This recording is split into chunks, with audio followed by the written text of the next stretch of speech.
बिस्मिल्लाहिर्रहमानिर्रहीम। अस्सलाम वालेकुम नाज़रीन, कुछ दिन पहले मेरी नज़र से एक वीडियो गुजरी और ये वीडियो रिलेटेड थी जनाब जुल्फ़िकार हमीद साहब, जो इंस्पेक्टर जनरल ऑफ पुलिस जिनकी तैनाती हुई है।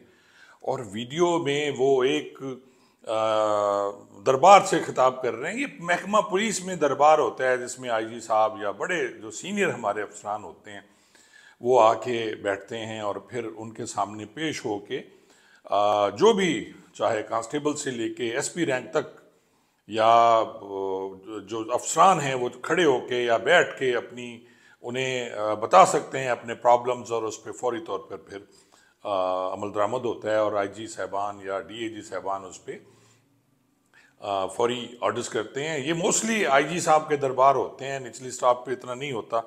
अब ये उनका दरबार है जी पेशावर में, और इसकी एक वीडियो है, ज़रा वीडियो देख लें फिर मैं आपसे बात करता हूँ। सर इसके अलावा हमारा बिल पेयर के पैसे हैं वो सर जी जिस तरह वो भाई उन्हें बताया ना सर जी, मेरे भाई माँ वगैरह बीमार है, अस्पताल में पड़ा है सर जी। जब मैं पास चले जाता हूँ ना तो कहते हैं कि 3 महीने बाद कमेटी होगी, आपको पैसे मिलेंगे। सर जी मेरे वालिद वफात भी हो गया लेकिन अभी तक वो पैसे नहीं मिले सर।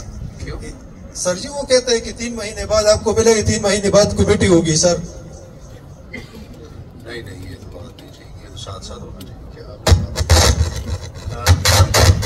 नॉर्मली तरीक़ेकार ये होता है सर कि जो भी जख्मी हो तो लाइन अफसर डीएसपी हेडक्वार्टर कंसर्न डायरेक्टली पहुंचते हैं हॉस्पिटल कुछ पैसे लेकर सर, और इमरजेंसी में जो भी उनका खर्चा होता है वो वही डीएसपी हेडक्वार्टर आरआई या लाइन अफसर खुद से अलॉन्ग विद अकाउंटेंट खुद से करते हैं, फिर उसको सेट ऑफ करते हैं बाद में जब वो उनके चार्जेस रीइंबर्स होते हैं। तो डिले सरकारी कामों में चूंकि आपको प्रोसेस से गुजरना पड़ता है तो वो नेचुरल एक उसका टाइम है। ये कोई इंटेंशनल या ताखीर हम नहीं करते या इसमें किसी के साथ कोई ज्यादती नहीं होती। तो जो इनिशियली है वो आप सबको पता है, लाइन अफसर ही जाता है ना आपकी केयर करने के लिए। बिल्कुल सर। की बात हम कर रहे हो ना कि जैसे कोई फैमिली के या दूसरे हैं, उसको भी मैं इंशाल्लाह चेक करूंगा कि जितना जल्दी हो सके वो आइंदा वो करवाई गए। वेलफेयर की जितनी मेडिकल की पेमेंट्स हैं वो बड़ी जल्दी करेंगे। 3-3 महीने कमेटी का इंतजार नहीं करना पड़ेगा सर। इस तरह हमारे और भी काफी मसाइल हैं, बताते रहो सर जी। अगर हम बूट वर्दी का बात करें तो सर जी हमें वो अभी तक वो पहले मरतबा बता रहा था कि दिसंबर के महीने में आपको आधी पेमेंट मिलेगा, 4200 रुपए वर्दी के मिलेंगे, लेकिन अभी तक वो पैसे भी नहीं मिले हैं। अभी तो गवर्नमेंट ने नोटिफिकेशन ही नहीं किया है। जो 8400 का तो मैं बता रहा हूँ वो हो जाएगा अगले हफ्ते में कह रहे हैं। तो फिर आइंदा वर्दी जो है उसके पैसे तनख्वाह में ये जो अगला महीना आएगा मार्च का, उससे लग के महीने आना शुरू होंगे। 8400 साल का है तो वो देख लो जितना भी बनेगा साल, हर महीने उसमें आते रहा करेंगे। 700-800 ये इस तरह बनेंगे।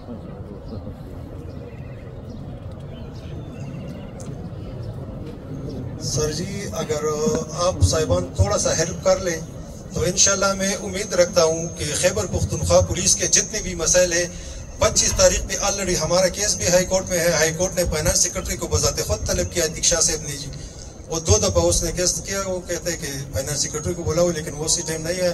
फिर उसने ऑर्डर किया बाकायदा सर जी आने वाले 25 तारीख पे वो बजाते खुद आएगा। अगर थोड़ा सा हेल्प हो जाए सर जी, हमें थोड़ा सा अप्रिशिएट कर ले तो इंशाल्लाह सर जी बहुत से काम हो जाएगा। पहले सीसीपी साहब ने मुझे पेश किया था, उसकी वजह से मेरा पहले दिल छोटा था, फिर दिल थोड़ा सा बड़ा हो गया अल्हम्दुलिल्लाह, उसकी वजह से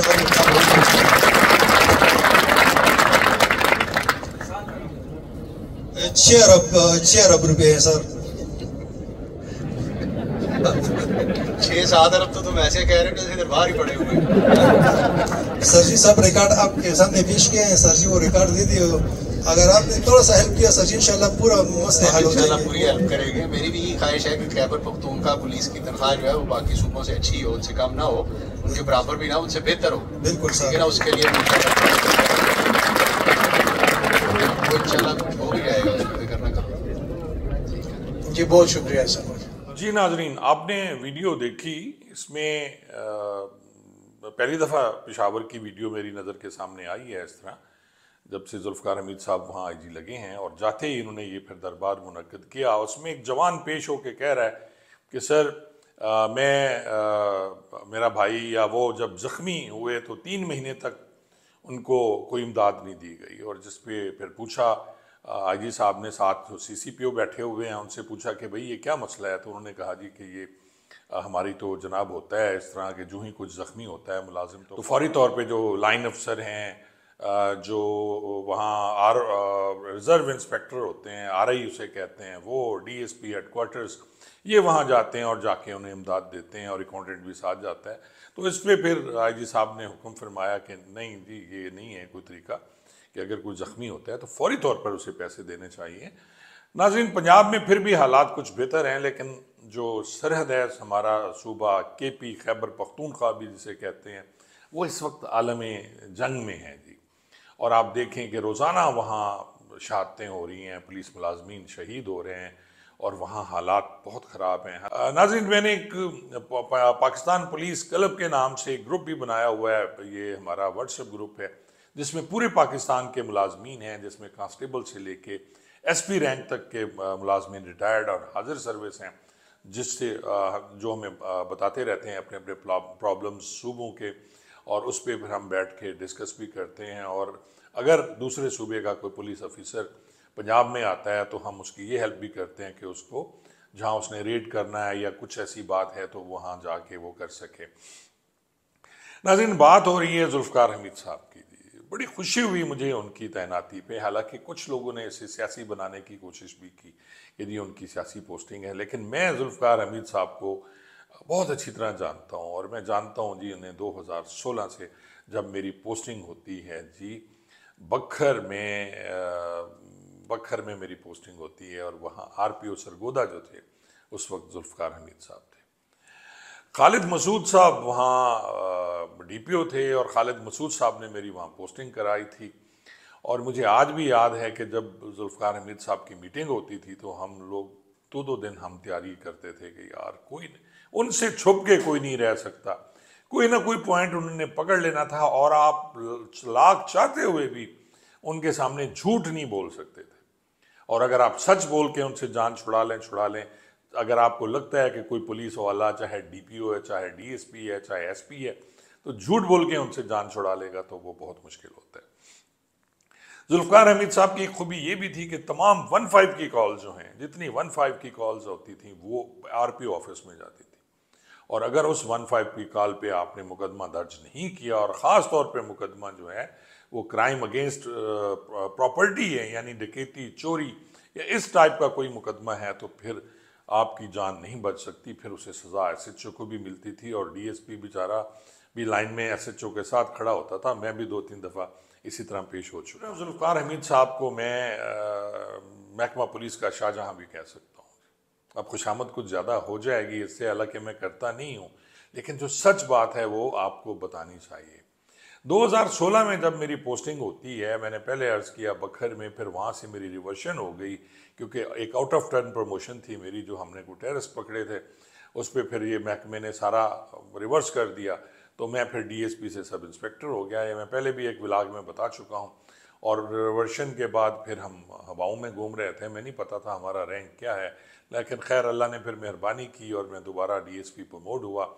तो मुझे जुल्फ़कार हमीद साहब ने फिर मेरी तैनाती करा दी जी कोर्ट मोमिन। अब बहुत कम लोग जानते हैं कि मेरी पोस्टिंग कोर्ट मोमिन क्यों कराएगी, क्योंकि जुल्फ़कार हमीद साहब ने ये कहा था कि ये बंदा ऐसा है जो सियासतदानों से हमेशा रेजिस्ट करता है, सियासतदानों के आगे, और उनके आगे बिछता नहीं, उनके नाजायज़ काम नहीं करता, तो इसलिए इसकी पोस्टिंग कोर्ट मोमिन कराई जाए। उस वक्त कोर्ट मोमिन में MNA जो थे वो मोहसिन शाहनवाज थे जी, रांझा और एक और MPA थे रांझा साहब, वो तो खैर शरीफ आदमी थे, और इसके साथ साथ फिर एक सिंधु साहब थे जी MPA, और वो भी उनका प्रेशर तो होता था, लेकिन अल्हम्दुलिल्लाह मैंने वो प्रेशर बर्दाश्त किया। नाज़रीन, वहाँ जुल्फ़कार हमीद साहब की और खूबी जो मैंने उन्हें शाहजहाँ कहा महकमा पुलिस का, वो ये है कि उन्होंने तामीरात ही इतनी कराई सरगोदा रेंज में कि आप हैरान रह जाएंगे। सरगोदा का RPO हाउस बुरी हालत थी, इतना खूबसूरत RPO हाउस उन्होंने बनवाया। सरगोदा का RPO का ऑफिस बहुत खूबसूरत बना, सरगोदा का DPO ऑफिस बहुत खूबसूरत बना। फिर इसके साथ साथ सबसे पहला जो खिदमत सेंटर है जिसका पूरे पंजाब में अब वो फैला हुआ है, 2016 में उस वक्त DPO जो थे वो हमारे थे सुहेल चौधरी साहब, कैप्टन सुहेल चौधरी जो इस वक्त RPO मुल्तान हैं, उन्होंने वो खिदमत मरकज़ बनाए। फिर मुझे याद है कि थाना कोट मोमिन भी इन्हीं की तैनाती के दौरान बना और इन्हें एक एक चीज़ का पता होता था।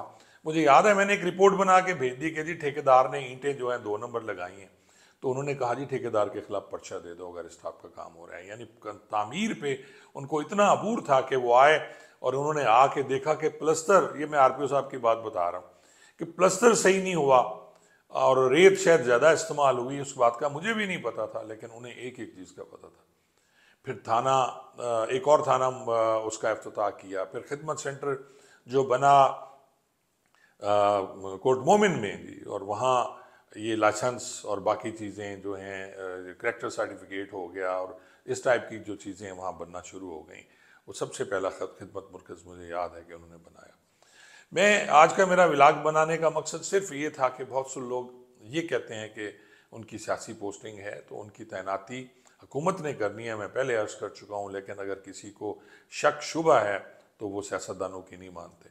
और मैं ये समझता हूँ कि आप देखेंगे कि खैबर पख्तूनख्वा में नासिर खान दुरानी के बाद अगर कोई IG अब लगा है तो वो जुल्फ़कार हमीद साहब हैं, जो आप देखिएगा कि कितनी चेंज आएगी, वेलफेयर के कितने काम होंगे, तामीर कितनी होगी। और जैसे कि वो पैसों की बात कर रहे हैं कि जी वो वर्दी का नहीं मिला हमें पैसे, तो उन्हें एक चीज़ टिप्स पे याद है, उनका हाफजा इतना तेज़ है कि वो कोई चीज़ भूलते नहीं हैं। और बहुत कम अरसे में आप देखेंगे कि खैबर पख्तूनख्वा पुलिस जो है वो टॉप पे होगी, वो तनख्वाहों में भी आगे होगी, उनके मुलाजमों को मराद भी मिलेंगे, उनके मुलाजमों की वे सुनते भी हैं, और ये बहुत नतायज बहुत जल्द आपके सामने आना शुरू हो जाएंगे। हालांकि बहुत टफ पोस्टिंग है उनकी, क्योंकि जिस तरह वहाँ धमाके हैं, जिस तरह मुलाजमों पे हमले होते हैं, मुलाजिम शहीद हो रहे हैं, ख़ासतौर पे पोलियो वर्कर्स जब जाते हैं, पोलियो की ड्यूटी पे मुलाजमिन जाते हैं तो उन पे अटैक होते हैं। तो मेरी दुआ है कि जी जुल्फ़कार हमीद साहब को अल्लाह ताला कामयाब करे। जहाँ मैं पुलिस की खामियाँ बताता रहता हूँ, जहाँ मैं तनकीद करता रहता हूँ, तो आज मेरा दिल किया कि जी जुल्फ़कार हमीद साहब पे एक व्लॉग किया जाए, और इसी तरह जो बाकी अफसरान हैं जो अच्छे काम कर रहे हैं उन पे भी इंशाअल्लाह मैं व्लॉग बनाता रहूँगा, और जो अच्छे काम है उनकी तारीफ़ करें, और अगर कोई गलत करता है तो फिर उस पर आप तनकीद भी करेंगे। बहुत बहुत शुक्रिया।